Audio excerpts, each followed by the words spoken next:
Whether it's cars, comics, video games, or violins, there's a little geek in all of us. It's time to give your geek a voice. It's time for Geek Therapy. Here's your host, Johnny Hemberger. Welcome to Geek Therapy Radio. I'm your mental curator, Johnny Hemberger, as usual, whether you're listening to Geek Therapy Radio at the actual broadcast time of Saturday night, right here on, Sunday morning, right here on KPRC 950 AM, midnight Saturday night, that's what I like to say, 12 AM Sunday, whatever, midnight Saturday night.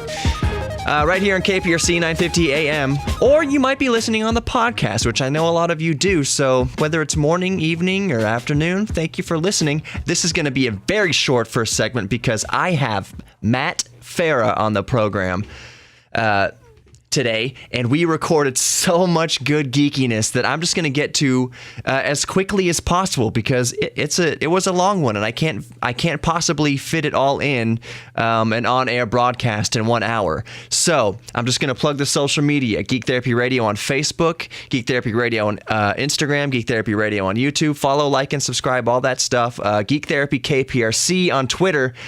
During this break, since I'm going to go to commercial break right now for just a couple minutes. In those couple minutes, if you're not driving, go like and subscribe to all the social media stuff. I'd love to have you. But without further ado, we're going to hit these commercials real quick and come right back with Matt Farah of The Smoking Tire, and we are going to geek out about cars. We'll be right back.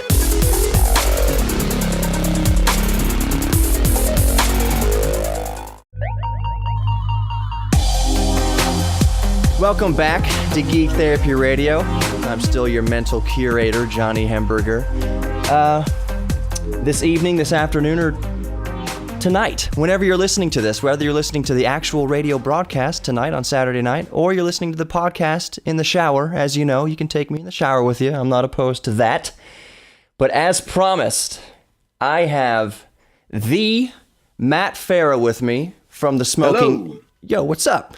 From the Smoking Tire and other ventures, which I'm going to let him plug here in a second. But Matt, I'm just going to let you take it away and describe what you do and what you're into and what you're a geek about. So take it away, man. Hi. What's up, Johnny? How you doing? I'm doing good. How you doing, brother? I'm doing great. Good. What am I into? I'm into cars. Yeah. I spend all day, every day, pretty much talking about cars. Yeah. And I make YouTube videos about cars and a podcast, and I write, and I'm opening up a collector car storage facility in LA. It's all cars all the time over here. I'd read about that, and the first thought, and please forgive me, the first thought that came to my mind, because I think I saw someone make a comment about it. Maybe it was on Instagram. You were showing some pictures of a hammer, of a sledgehammer or something like that.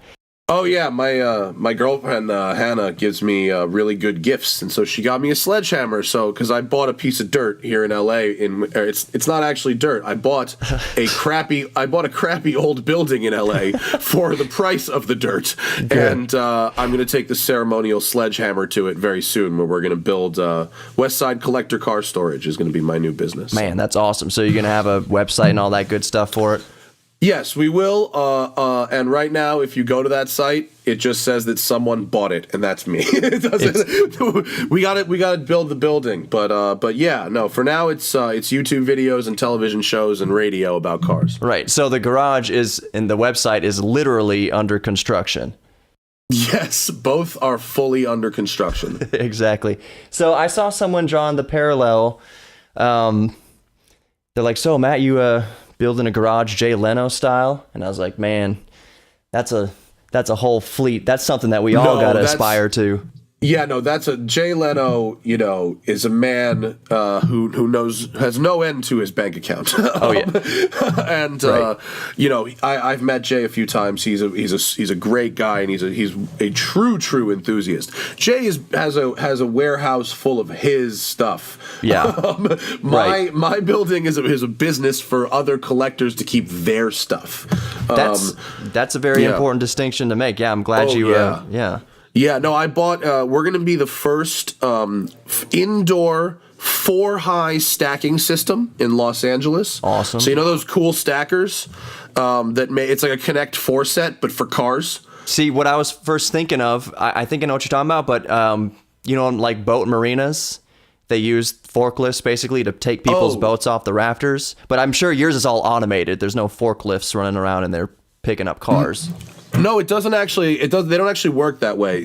There are some systems, like crazy commercial garages for like super busy shopping malls in Hong Kong. Right. You know, where it's like the vending machine. I was just gonna ask about thing. that. Yeah. Yeah. No, those are $50 million. Right. And those systems are actually designed for very high turnovers, like malls or restaurants and where people are going in and out constantly. Right. Our systems are designed by a company called Park Plus, and they're for a longer term storage. So you drive one on, it goes up. You drive one under it, they both go up. You drive one under, the three go up. You know what I mean? It's you do actually, unfortunately, have to take cars out to get one off the top rack. Right. But that's the difference between a $60,000 lift and a $60 million lift. Yeah. Dude, that's nuts. I don't have an extra couple of zeros to work with. I only have a certain number. I'm a thousandaire. Right. Right. I get it. So no, but I got a bunch of those racks, and I've allowed myself one rack. That's what I can have. And so I'm going to have the mat rack, paint to sample, the whole deal. Yep. And then other customers will be able to rent out the other spaces. And by the way, if there are prospective geeks out there in LA who've got cars and have nowhere to store them, email me, matt@thesmokingtire.com, and I will happily put you on our mailing list. Absolutely. By the way, plug whatever you want. I'm all about it. So do whatever you want. Here. Just search The Smoking Tire if you're interested in cars. We have a YouTube channel and a podcast, and I do Instagram and Twitter and Facebook and all that stuff. And if you're interested in cars, search for The Smoking Tire. And I'm pretty straight up. I don't really have two personalities. I only have one. So you get the one all the time. Right. There's no BS. That's one reason why I love your car reviews, because obviously you know what you're talking about, but the way you describe it, it's very accessible to somebody who may not be as intimately knowledgeable with how an actual combustion engine works, like the force cycles. They may not know all that, but the way you describe doing your runs, is it called the Snake? Is that what you run up and down there? That is a famous road in Malibu. I don't I don't use that particular road. I drive in what we call the canyons, which is basically the mountains that surround LA. Right. We have some of the best roads anywhere in the world, honestly. Yeah. And they're really nice. We're very spoiled. It's hard for me to go anywhere else and make videos because they don't have the conditions that we have here. Right. I was going to ask about that in a second. First, I used to live in Simi Valley for a little while, so I've been around LA. I know it a little bit. I'm here in Houston. I've lived in Houston, most of my life, but for a few years, was out there in Simi, and before that, when I was a baby, for another couple years. When funny side story, my dad used to be a reporter for Entertainment Tonight back in the day. Really? Yeah. Oh, cool. How interesting. Yeah. So we were in Thousand Oaks. So I learned to walk in California, probably during an earthquake. Yeah. So that's where you get your legendary stability by learning to walk. So now, if you're in Houston, now they race on highways down there. They have a whole other set of priorities in Houston. Oh yeah. It's an entirely different beast. Now, the last time I was in California was right after high school, and the vehicle I had was a Dodge Dakota. Okay. So I had the pickup truck, and I remember driving back and forth from Simi Valley through Northridge. Over the hills to Malibu, basically, to the PCH. And I remember thinking, being in my truck at 19, 20 years old, I was like, man, this is not the best vehicle for these gorgeous roads, like, driving through the canyons and driving over the mountains and stuff. People who live up there, people who live up in Malibu have great daily drivers. Every year at least one car company does a commercial wherein the wife keeps asking the dumb husband to like go for groceries over and over, and he's like, oh, I forgot the avocado, and then he like whips down the canyon and whips back, and he's like, oh, I forgot the eggs, and down the canyon and back, and the whole commercial is the husband pretending to forget things at the store and like whipping the canyon every day, and like that would be me if I lived up there. I was gonna say that would be me too, and I know it's an Infinity commercial right now that I'm thinking of. That's the current one. I think it's the Q60 Red Sport. Yeah. Which there's another one. No, there's another similar take on it. There's a Jaguar F-Pace one that just came out. Did you see that one? The SUV, right? Yeah. And the guy gets the F-Pace for his wife, and she's like, ooh, and she starts it up, and it's got like 1,000 miles on it, and she's like, why are there so many miles on it? And then it's just like a montage of this dude like mobbing. Yeah. So that's what driving to Malibu in the mountains is like. Yeah. So my car history. We're gonna get into this now. Car histories. We share a common bond, you and I, in our car history, and I'm not talking about a Fox Body Mustang or Mercedes or whatever. I was going to say Eskimo brother of cars is, can I say that? I think it's past the watershed. Did we bang the same car? Yes. Do you have sex with vehicles as well? Pretty much. What car? I had a 1980, I still own it. I've had it for 17 years so far. 1983 DeLorean. Oh, you do have a DeLorean? I do. How do you like it? I'm a host of Geek Therapy Radio. Of course I got a DeLorean. Appropriate. So I was going to ask, I'll tell you how I feel about it, because I'm really, really interested in how you felt about it. But let me just tell you how I feel about it first. Okay. Having still owned it, I got it in July 2000 when I was 17 years old, and it was less than 10. It was less than 10 grand. It was less than a used Honda Civic. That's great. You were the coolest kid in high school, huh? Dude, I delivered pizza in it for 2 years. That's so awesome. In Houston or in LA? In Houston. No, I didn't bring it to LA. Yeah. In LA had it would be the most LA thing ever to deliver pizza in a DeLorean. With like a hipster mustache, Dude. like a handlebar mustache, and like, vintage boots that cost $300, but your mom makes you deliver pizzas.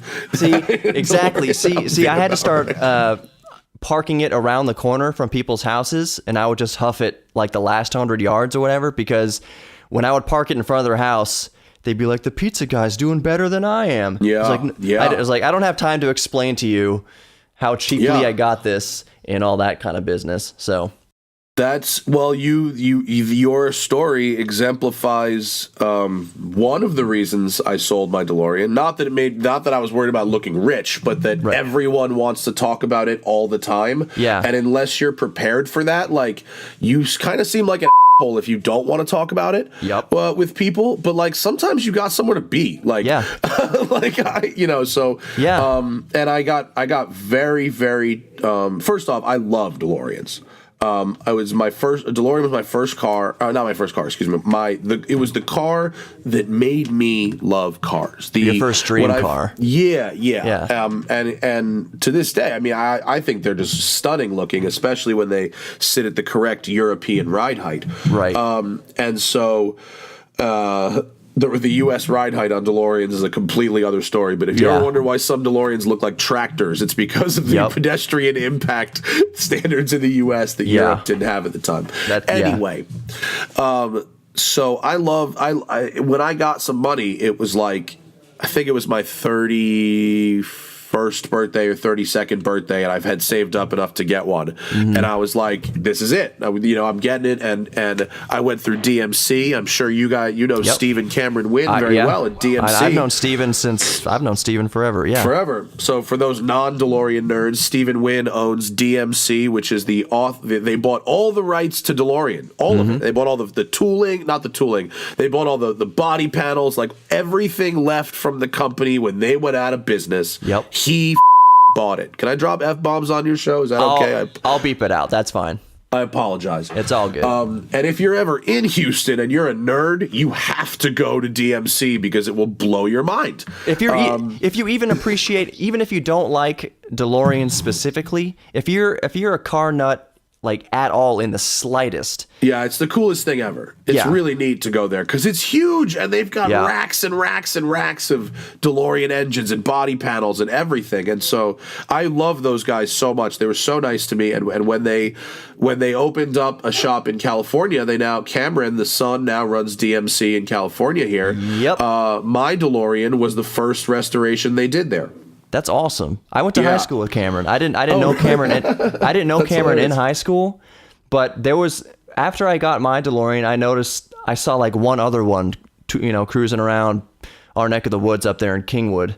Yeah. I was like, who the hell owns another DeLorean? Like, I thought, because I got it. One reason was nobody has a freaking DeLorean. So it turns out the only other, I didn't know that Steven lived up in Kingwood, or that at least that Cameron went to Kingwood High School. That's so funny. You could have got the hookup early. Dude.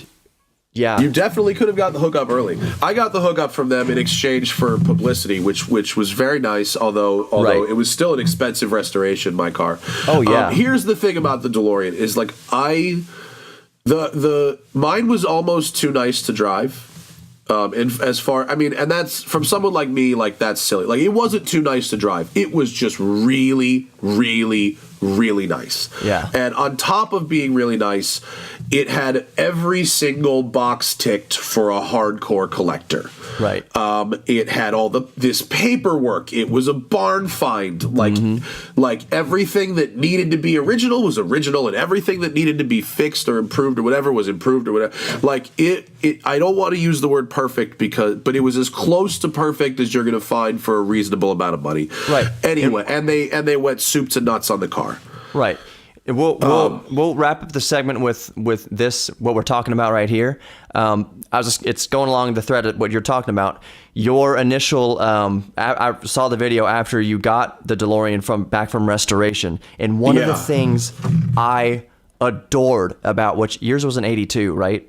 It was an 81. 81. No. I'm sorry. I'm 80. It was an 83. I was an 83. Yeah, because I was like, it has a flat hood. And the flat hood it was an 83. Okay. Yeah. Do you have a door flap hood? No. It's 83. Interestingly enough, for people who don't know DeLoreans, if you open up the hood, you can see the cutout. The template. Where it was. Yeah, of where it was, and they're just like, screw it. Anyways, DeLoreans are full of weird. There's Easter eggs in every single car. My car is an 83, but inexplicably had the air conditioning controls from an 81. Yeah.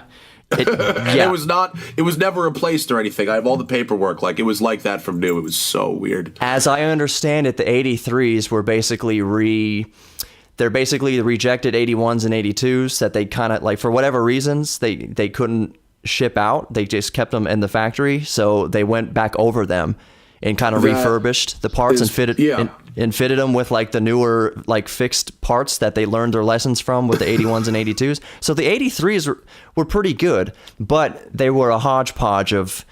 That's why you had the controls from the AC controls from 81. Yeah, because there's like, they built these cars for 2 years. There's like 4 different exhaust systems, 3 different hoods, 2 different interior door panels, 3 different gauge clusters, 2 different climate controls. It's such a ridiculous system, but ultimately what made me sell my car was, in LA we have 2 types of driving, okay? Hardcore, 100 yards at a time, light to light, terrible, miserable traffic, and those canyons that we were talking about earlier.